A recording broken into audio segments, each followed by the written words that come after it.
And now we are joined. This is a really special one. Hi, we Kelly. have Nice to meet you. Nolan joining us. How are you today? Good. Mr. Nolan. Yes, this is awesome. Yeah. Lou, thanks so much. Thanks so much for joining us, coming on the show. Thanks for asking me. I'm glad to come on. Yeah. Everybody good? Oh, outstanding. Doing great. We're having a good time out there, and people are flooding in, and Great turnout. everything is crowded, which is good. That is That's awesome. great to hear. After we finish our live show, I'm very excited to take a loop around the arena and see how it all looks set up and filled in with all the fans. Yeah, the goalies are from the the group, veterans group, the Warriors, and so I went down that way to see who was in net, and I'm not sure who was shooting it, but a ping! I said, whoa! Usually it's these little kids that can barely beat it through, but somebody was putting it up near the goalie's eyeballs. So then they were going to go low after that. Then you got to go low. Love that. Yeah. So Lou, I guess to kick things off, obviously the Flyers Charities Carnival has been an institution here, with regards to the Flyers community for years. You've been part of it pretty much from the start. Yes. In terms of what it's become over this past year, this particular carnival, there's been a lot of talk about how the organization is kind of, rediscovering its old soul and getting back as a new era of orange. Do you feel that today? Does it feel like this is, almost like a, bringing it back to the way it used to be? Yes, it does, Charlie, and I think it comes from the fact that the clients that come in here, the fans, are more excited. Yeah. And happier, and really getting involved a lot more.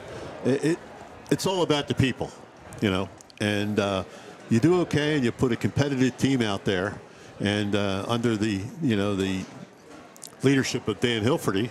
Dan's been great, and Jonesy. Everybody was surprised when Jonesy was named director of hockey operations, and we all thought that Danny was probably going to be the general manager because he had learned up in Maine, and he went through the process of learning all the departments and so forth. But Jonesy was a little bit of a surprise.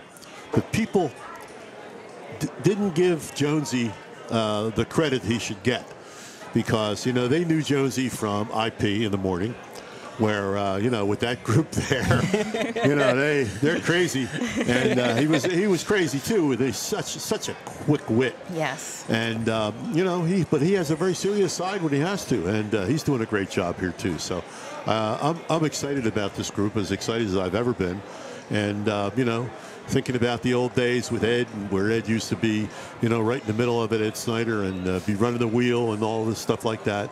Dan was out there this morning riding the first wheel on the first ride with his grandson and his daughter. That's awesome. And so all good from the beginning. That's the excitement level here today. There just seems to be a good buzz, but it feels like the buzz is coming back to the building on game nights, and you have such a unique perspective getting to be part of it really every night, being the voice to the fans as the PA announcer.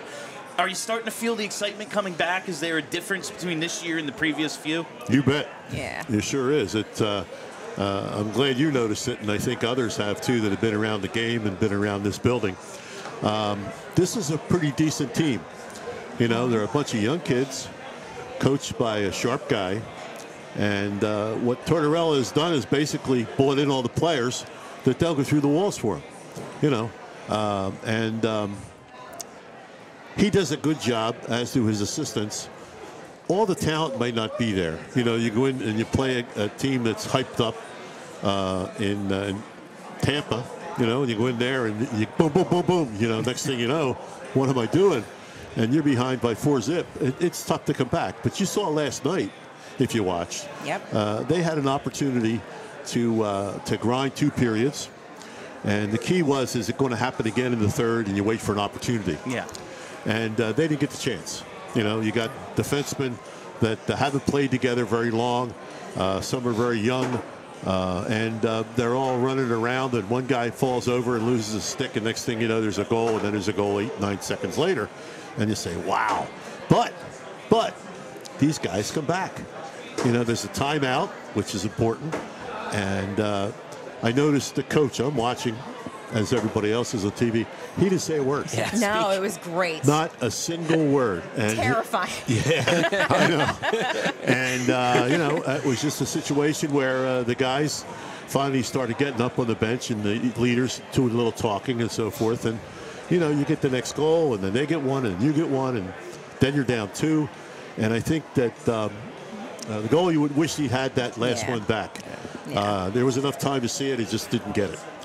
You know, I tell my wife, you know, if she watches it, says, I don't understand why he didn't make that save. I said, well, you know, the puck's going 90, 100 miles an hour, and he's 20 feet in front of you, and the net's so big, and it's either going to hit you, hit the pipe, or you make a spectacular save. And sometimes it doesn't, especially up high, because goalies now all tend to go down. Yeah. You know, they take that Patrick Waugh kind of stuff to heart. But yeah, I was proud of them, you know, and Yes. I didn't give up. I never give up on them, and there were some big goals there, some big goals, big opportunities. Morgan Frost, who has come out and been a real pleasure to watch. He's a nice kid, really That goal is. last night was something else. Yeah, over around and between the legs, and Between during the a game, legs. during Yeah. a game. Between the legs through the 5-hole. That was insane. It was insane. I Yeah. don't know, nuts.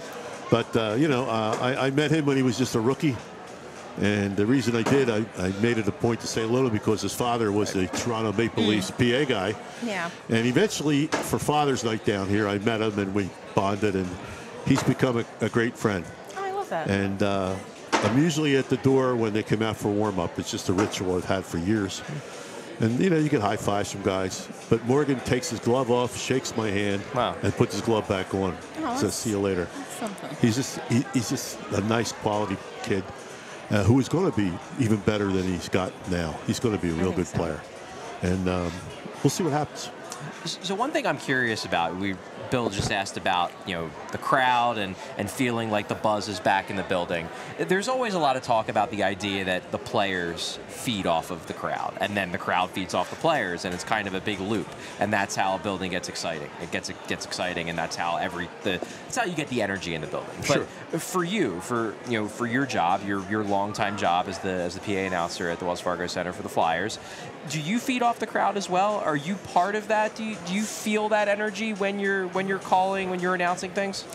Yeah, generally I do. I try to be professional about the whole thing, and you know, the only thing that has really gotten out of hand, has its own life, is the PECO Power play. Yeah. You know, I can't tell you how many people asked me about that today. And could you say it? Could you say it? I just don't say it on demand. I don't do it on demand. No. Yeah. But Why would you? you know, I save it. But that has gotten its own life. I just try to, you know, our goals are fine, and I do those the way I do them. And the other goals, I'm not like some guys where they'll say, the Flyers goal was good. You know, I don't want to do that because they're scoring goals, man. That's important. Yeah. That's an accomplishment. So I try and make that at least listenable. And, you know, I saw Hazy after he scored, Kevin, and he says, I'm glad you did my goal. This actually sounded like a goal. I said, yeah.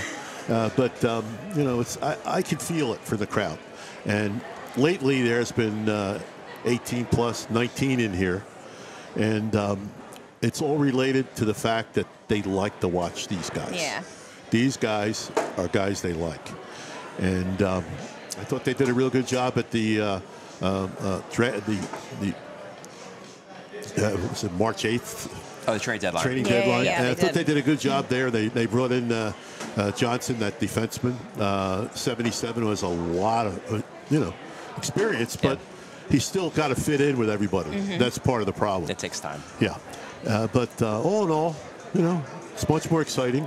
I is. feed off it. The short answer is yes. But the long answer is what I just told you. I have a very important question for you. Go ahead. Where did you get that incredible button that you're wearing? Look This at one? Yes. Oh, that's a vintage button from days Kiss gone me, by. I'm Really? Flyerish. Yeah, That's incredible. That's Can you an have old someone one. put that in the store for us? Because I would buy that in a second. Yeah. I don't know where I got it, but I've had it a It's long great. while. It's been with my buttons. Nice. Throw the buttons one place, you know. Usually I had to stick it on the board. Never to get to be too many. You move them off and put them someplace and pull them out when they're important. But I got a Valentine's one, and I got this one. Oh, it's fun. Hey, I got a lot of Stanley Cup buttons back in the day. Nice. sterling silver Stanley Cups that the league used to give out to their press pins. They're nice. Wow. Yeah. I bet you wore have that- a lot of cool stuff. Yeah, I do. Yeah. There's a lot of stuff. What would you say? Because they've obviously been doing this carnival in some form or another for decades now. Do you have a favorite Flyers Carnival memory that sticks in your head? Well, I've ridden the Ferris wheel. Oh yeah, I guess I do have one. When I pulled out my kazoo and kazooed with the band here a few years ago. We had a band here called Jellyroll, which is really a good band. Oh, yeah. Okay. Great band. And they played some songs, and I was kazooing down on the floor, and they said, "Come on up." I came up, and I just went crazy. I had a good time. And it was fun. It was fun. I bet it was. That's awesome. Lou, this was a ton of fun. Thank you so much for joining us. Legendary PA announcer here for the Philadelphia Flyers. Couldn't be more excited to be able to share a few minutes with you today. Well, it's an honor to be on the show with you guys and lady. Thank you. And I'd just like to say thanks for having me, and let's go Flyers. Yeah, Let's let's go go Flyers. Flyers. Thanks so much, Lou. Thanks for your time. Lou. We all silly like the mayor.